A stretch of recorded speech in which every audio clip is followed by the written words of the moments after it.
Tired of the everyday grind? Ever dream of a life of romantic adventure? Want to get away from it all? We offer you Escape.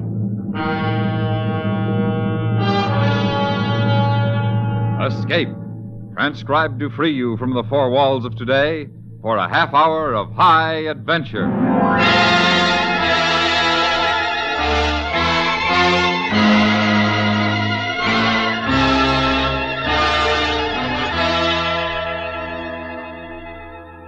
You are in the heart of a Philippine jungle, searching out an Igorot village whose people are practiced in savagery and headhunting, while your civilized companion is coldly making his plan to see that the first head taken will be your own.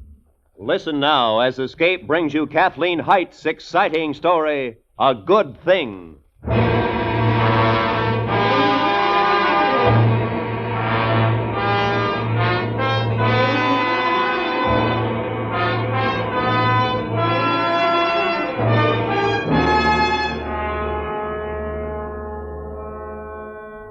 This time, Matthew found me in a filthy flea bag of a hotel room in Manila.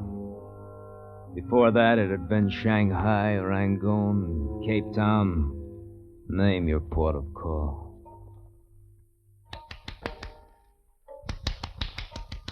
Come on, boy. Come around. Come on. Come on, Dan. Dan, come on, snap to. You really tied one on this time, didn't you? Well, we've done it before. Here, boy. Catch. Easy. Easy, boy. Easy. Down. Oh, it's you. How long you been like this? This time? Too long. You found me. You always send for me, Dan, in your own unique fashion. I send for money. Give me the towel over there. I always check on my investments. Next time, just send the money. Won't be a next time here. This time you're going with me. You know I'm not.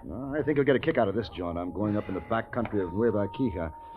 Get material for my book. No expedition, no fancy trappings, just you, and me, and the Igorots. It's just you and the Igorots. No, it'll be good for you, Dan. We'll get you in shape. Rest up a bit before we strike out. And we'll get all that stuff boiled out of your system. Might even get you to quit hating yourself. I know, you think you hate me. Maybe you do. All I know is you're my brother, and I'm not going to let you go completely to pieces.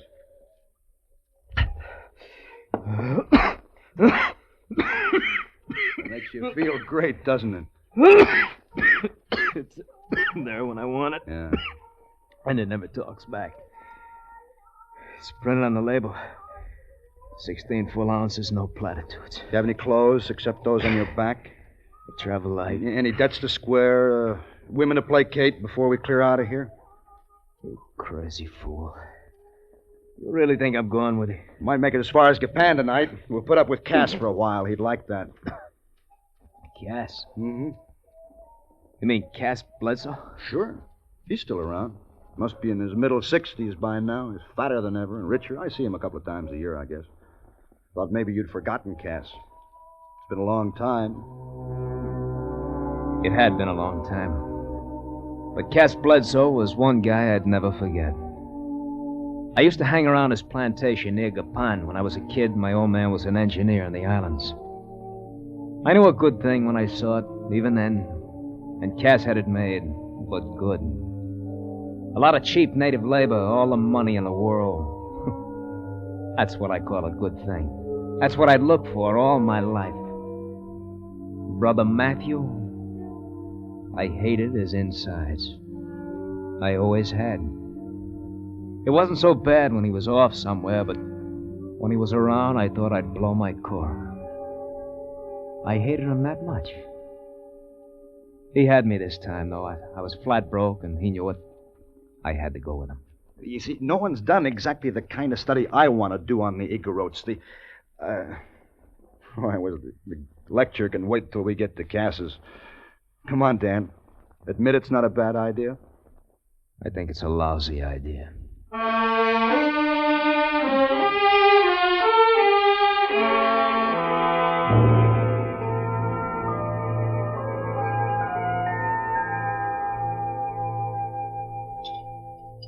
Go on, Matt.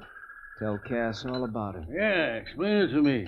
I've lived on the fringe of the back country for years. I never gave a hoot what makes the Igorots tick. Yeah. You stubborn old baboon, you still won't give a hoot even if I do explain it to you. No, now I'm interested. I really want to know. Do you know, Daniel? I'm like you. I don't give a hoot. Dan and I will have to do a lot of talking together before we go in. Well, briefly, it's good. The thing that's intriguing about the Igorots is this. On the one hand, they're a tribe of highly developed skills, mining principally. They live in orderly villages, practice monogamy, and generally lead productive, peaceful lives. But pass me some. Yeah, here. Oh. Well, on the other hand, some of these same people are thoroughly pagan and practice headhunting. And you want to know why, got it? Mm-hmm. Partly, I want to know where the schism is in the tribe. You know, what makes one group completely diverse from the other. There's a link of development that's just missing, and I want to know what it is and why it is. And just the two of you are going in there to find out? Well, I've got a theory that large expeditions marching in, setting up camp and equipment, and well, they just simply drive the natives farther into the brush. But Daniel and I can go in, make friends with them, and very quietly observe them. They'll get used to us after a while, and I really believe that we can come up with some important data. Anyway, it's worth a try, isn't it, Dan? That's what you keep saying. I know, and I don't understand. What gets inside a man that makes him blaze trails, risk his life to track down this data for a book no one but professors will give a hang about? You, Daniel, what drives you to do it? Matthew. He thinks the other pagans and I'll get along just fine. Oh, don't misunderstand me. Pass the pineapple, will you, Matthew? Mm-hmm. I admire. Oh, thank you. Whatever it is. Matthew here will tell you. Every time I see him, I marvel at his plans. I listen and admire him all the more, but I never quite understand. All I know is I wish I'd had some of the quality when I was young enough to do something about it. You're always making me sound like a bloody hero, Cass. I'm not at all. This drive, you call it, says something. Well, you're born with it. You're born with it. Money! Huh? Money. And an inherited capacity for doing nothing in a very elaborate fashion. That's what's wrong. Everything was always too dad-blamed easy. Is that bad? Do things have to be tough? What's wrong with money, especially if someone just hands it to you? Man needs challenge in his life. I never had any. But thank heavens I can appreciate when I see it. I'd turn this whole blasted plantation over to Matthew in a minute, just to feel as if I'd done one worthwhile thing in my fat life. But he won't hear of it. And he calls me stubborn. I'd lose money for you. You know it. You would not. I You'd have would. 100 innovations going before the first week was out. Ever see him tackle anything and not come out on top, Daniel? Never in my whole life. Well, I'll tell you one thing. I wouldn't think much of you if you're any different than you are. And if they'd give me the years back and let me have another try... You wouldn't do it any differently than you have. All right. I think you're right. But I know this much. I'll never turn this place over to a bum like me, either. I'll let YOLO run it first. Where's Juan? I'd like some coffee. Oh, yeah. Guess we all need some. Juan! YOLO serve coffee, sir. YOLO bring fine coffee. Good, YOLO. And don't forget... Also bring brandy. Plenty brandy. Good boy. All round, huh? Yeah. Yeah, Sir. please. Thanks, Yolo. Hi, Yolo. How's the reading coming? YOLO very fine read, thank you, sir. Good. Oh, this is my brother, Yolo. Daniel. This is Cass's prized possession. Pleased to meet you, sir. Very pleased. Hello, Yolo. Yolo read about Mr. Dan. In place Lion's Den? What? Lion's Den. Oh. Tell Daniel what you think of Matthew, Yolo. Mr. Matt, very fine man, sir. And what do you think of me? Mr. Cass, very rich man. You see, Daniel, I've raised this ingrate as if he were my son, and he thinks more of Matthew than he does of me.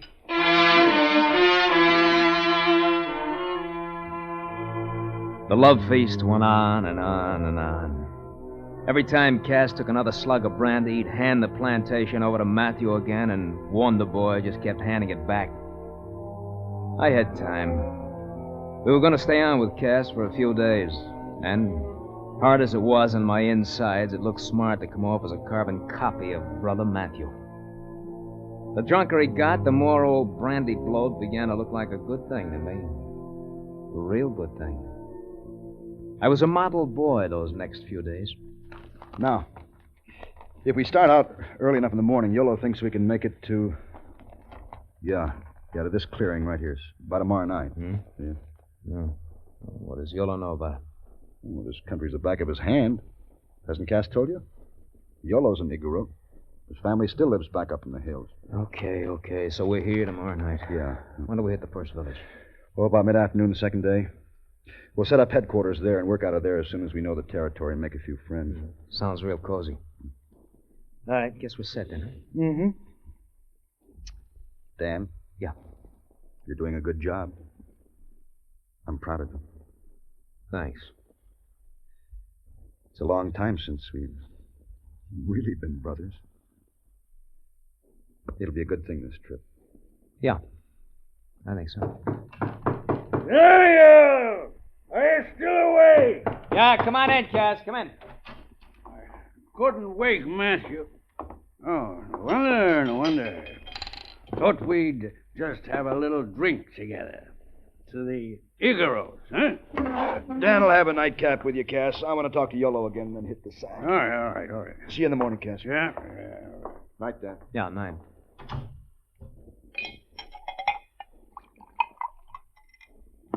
You sure you need that drink, Cass? You sound just like him. Pretty sure I don't need it, boy. Pretty sure. I don't need most of them I take. Pretty sure. Here.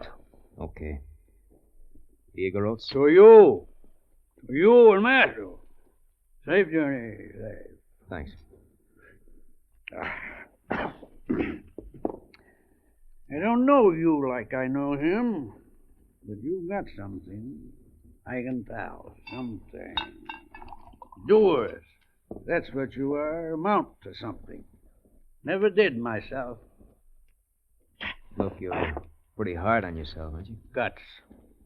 You've got guts, both of you. Guts. Never had any myself. Never.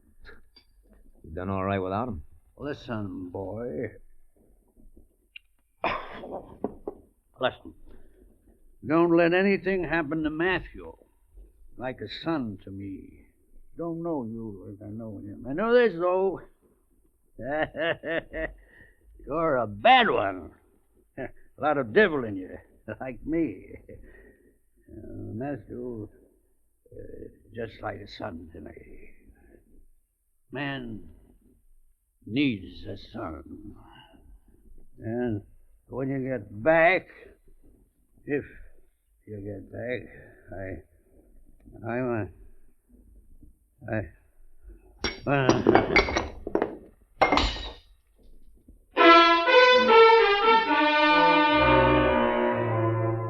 It was like carrying a beach whale, packing him off to his room, loading him into bed. I made him comfortable. If the drunken old fool was shopping around for a son, I'd make it easy for him to find one. Matthew and Cass had one more good-natured exchange before we left the next morning. Cass killed me. Didn't even have a hangover. It'll be my way or I won't let you go, Matthew. If you're idiot enough to go in and pay court to headhunters, I'll at least have the satisfaction of knowing I sent you in good hands. Cass, you can't. Yolo's your right hand. You need him here. Just let him lead you to his old village. Then he'll come back. Won't you, Yolo? Yes, sir. Make very fast with Yolo to lead. No trail, very good. Also, help make friend. Well, you'd be a big help, Yolo, sure, but... Matthew, I think it's a good idea if Cass can spare him a few days. I certainly can. Besides, it'll make me feel as if I'm doing something for you. At least you can all do right. it. All right. But you hurry back to Cass as soon as we're safely in the village, Yolo. Yes, sir. Yolo understand. Well, that's better. And you, Daniel, any young man who can lift me and my full load of brandy is worth having around. Anytime Matthew doesn't need you, let me know. Well, thanks, Cass. I'll remember that.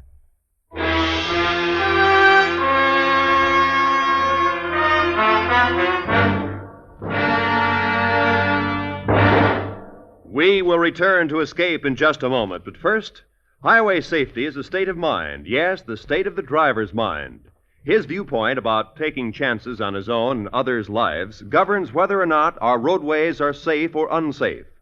With warm weather returning, and this a holiday weekend in many parts of the nation, be cautious. Be extremely cautious. Watch your state of mind when behind the steering wheel. Your life depends on it.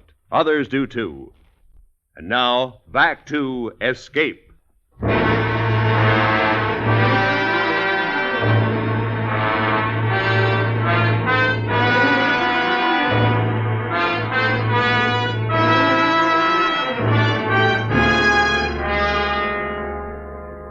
Yolo picked a path forward through the thick undergrowth, and I kept looking back with the marked signs that would lead me out again when the time came.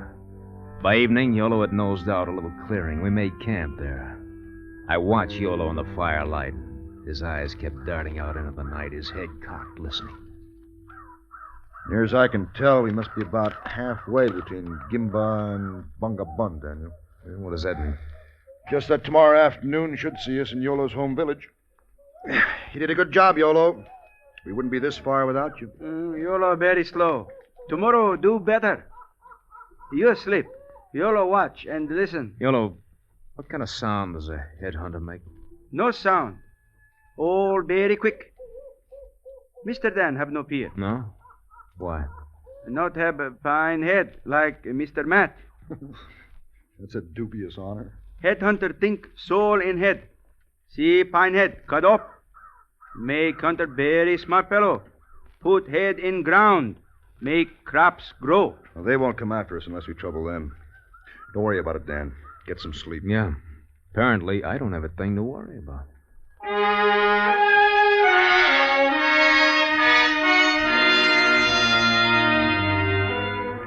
Yolo routed us out and on the trail early the next morning.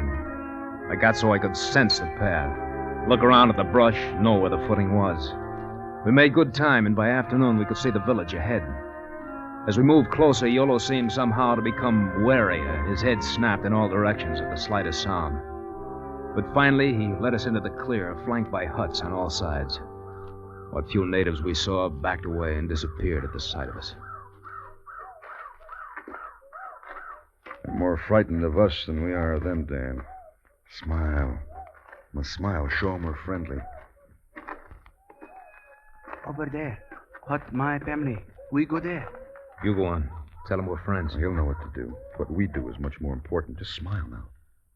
And don't panic. In here. This hut. You go in. Hut all empty. You go in. Come on, Dan. I hope you know what you're doing. They'll see we didn't come to harm them. Once they're sure of that, they'll come back. Come on inside. Yeah. Just keep Yolo handy, that's all. Don't worry about Yolo. Yolo! Yolo, come back here! Look at that. Run out on us first chance he gets. Come back here, you dirty... Come here, fool, Dan! Let him go. He did his job. Now just calm down. What are you, a brave man? It's just that I've been through this kind of thing before. Natives always run fast. And they steal back to take a look at you. If you convince them you didn't come to destroy them, you're all right. Yeah, well, I think you're nuts. Well, I'm not. Now, come on, lie down. Take it easy, huh? I'll keep watch. Dan, we don't have a thing to worry about.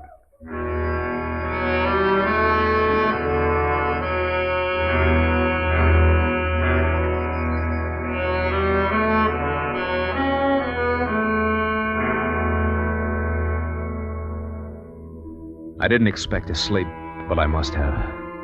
Because when I opened my eyes again, it was dusk. The brush was alive with sounds, but there was another sound, a rumble of voices out in the clearing. Voices that seemed to come closer to the hut. Matthews stood in the doorway, looking out. You awake, Dan? Yeah. Some of the natives are coming back. It's all right.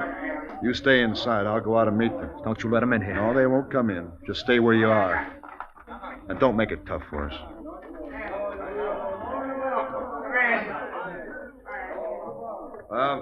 White man, one big friend. You see? Good. The white man, no knife, no gun. One big friend. Want to meet chief. Meet chief. Head fella. Make friends. I stood there with blank faces as Matthew did his great white father act. I took it as long as I could. They blazed away over there. They ran, but I just couldn't stop shooting. Stop it! Stop it, you crazy fool! Stop it! I got him out of here, didn't I? Stop it! Give me that! Give me that gun, Tom. What's the matter with you? You hadn't done anything. They wouldn't have hurt you. You're nuts. I told you I thought it was a lousy idea. I didn't ask to come here, you know. Give me back my gun. Here. You set us back days and weeks. I suppose you meant to, but I've worked a long time to get ready for this trip, and you just blew it with half a dozen bullets that should never have been fired. All right. Tell me all about it on the way back to Cass's. We're not going back. We're not sitting here. No, we'll have to go on to the next village and hope we make it before the news of what you did reaches there. No, I know you're nuts. If you're smart, you'll clear out of here with me. Dan, now come on. Just settle down. All right, now. We've made a bad start. We'll start over. I'm going back. Get used to it. You can help me if you stay here. I don't want to help you. If you give it a real chance, this could do you a lot of good, too. Dan, I've got to stay here. I want to. This book's important to me. Don't tell me what's good for me. All right, Dan. Have it your way. Go back. I can't stop you. That's right. You know, I think you're right, brother. I think you've got to stay here. Well, that's one thing we agree on. Yeah. You know, I'll sort of like thinking of you out here. It's such a stinking place. All right, Dan. You've made your point. I think I'll check the supplies. You never get that far. Mr. Matt, one fine head, huh? What? Good Lord, Dan. Oh, don't. Dan! Oh, Dan.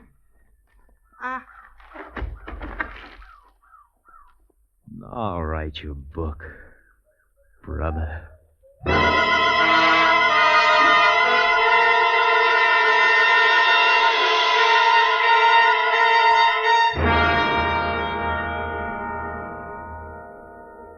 I felt good. Because now all I had to hate was the idea of him. My nerve held until I got to the part about his head. I couldn't do it. All night long, I tried to find a nerve, but I couldn't. By morning, I picked him up, hauled him out into the brush. There wasn't a sign of life. I dug a grave, crammed him into it, pulled the thicket back over it. It would make a good story. Everyone would figure him for a hero's death, and that's how he got his, at the hands of headhunters.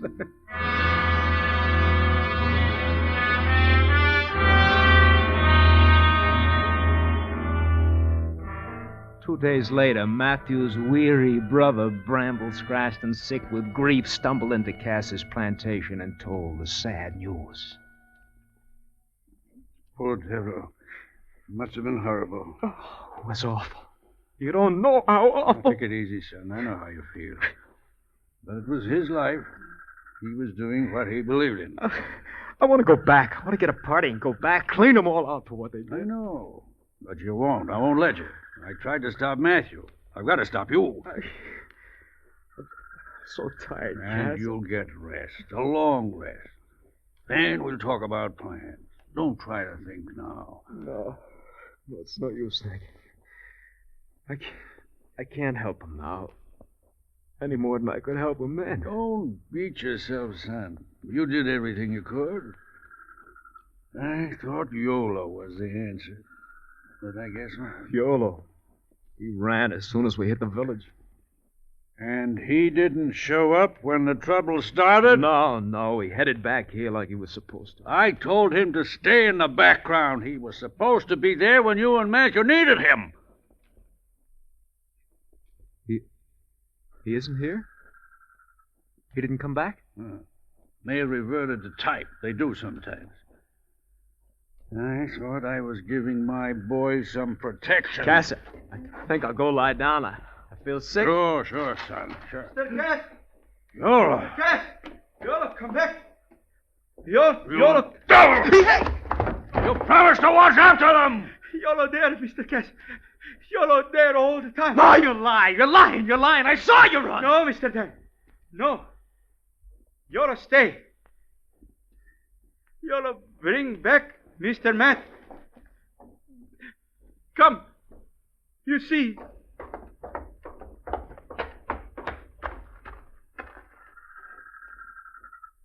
But his head. Daniel, you said... Head all right. Body dead. All shot. Mr. Dan, no? All shot.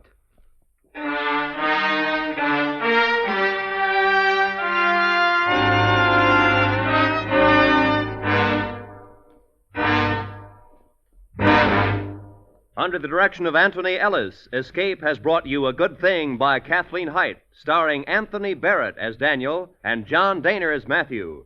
Featured in the cast were Herb Butterfield as Cass and Jack Crucian as YOLO. The special music for Escape is composed and conducted by Leith Stevens.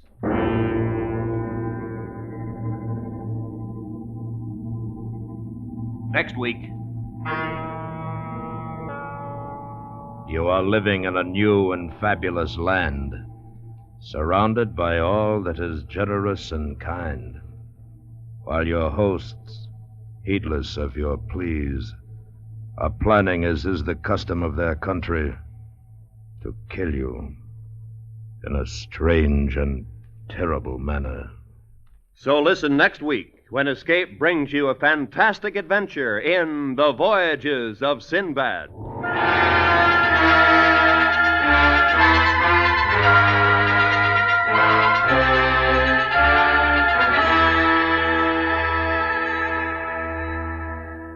Tomorrow night, CBS Radio Suspense stars Ronald Colman in Vision of Death. It's a thriller-diller well calculated to keep you at the edge of your chairs from beginning to end. Also tomorrow night, on most of these same CBS radio stations, don't miss the initial performance on the Lux Summer Theater. William Holden stars in Maxwell Anderson's High Tour to raise the curtain on Lux Summer Theater's new series. This is Roy Rowan speaking. Remember, America now rides to the tune of 25 million auto radios and listens most to the CBS Radio Network.